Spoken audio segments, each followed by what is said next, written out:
Marina Ventura, Energy Explorer. Hi guys, Marina Ventura here. I am on a mission to explore the what, how and why behind the electricity we use and find out some cool stuff about how things are changing. Want to come too? Excellent!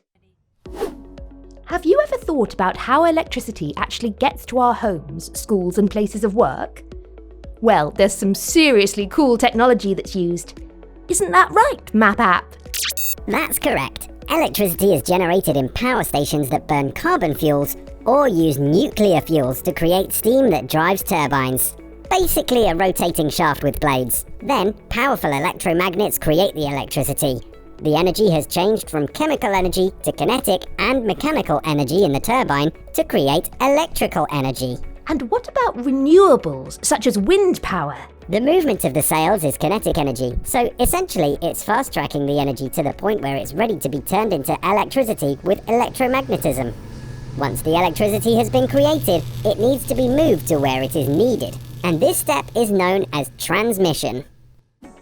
Ah, this is like the motorway network that connects our cities together and helps us get from A to B quickly and safely. That's right. There's a national grid of pylons connecting over 7,000 kilometres of overhead lines and also 600 kilometres of underground cables to take the electricity to where it needs to go.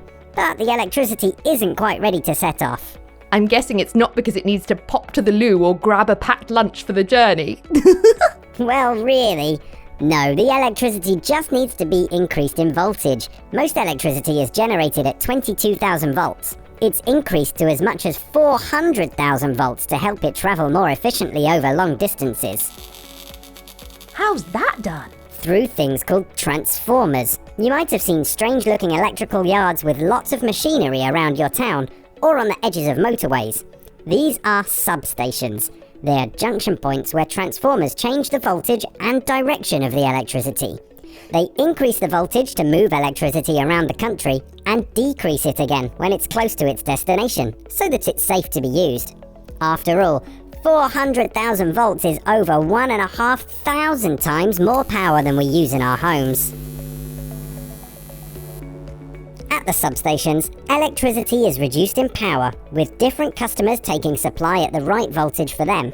Large industrial companies might take it direct from substations at 33,000 volts, whilst smaller industrial customers, towns and villages will take it at 11,000 volts.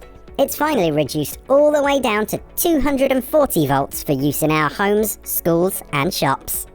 Now, when people get their electricity bills, it can be from a variety of different companies. So what's that all about? Well, generating, transmitting and distributing electricity are just 3 steps in the process, each done by very different companies.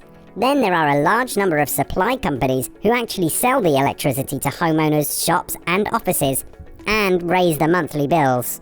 The important thing is that supply is there when needed. That's right. Energy generators, transmitters, distributors and suppliers are always working together to find smarter ways to make sure there's enough to go around, from sharing electricity with other countries to encouraging people to use more energy efficient equipment and to use electricity at different times of the day.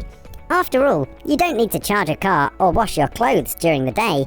You can do it at night when there's less overall demand.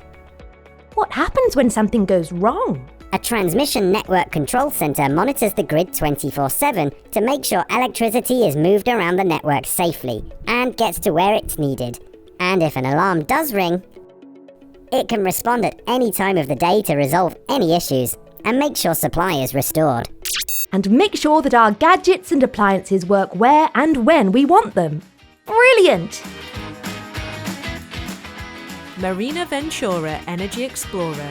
Find out more about National Grid and how Grid for Good is helping climate change at funkidslive.com/marina.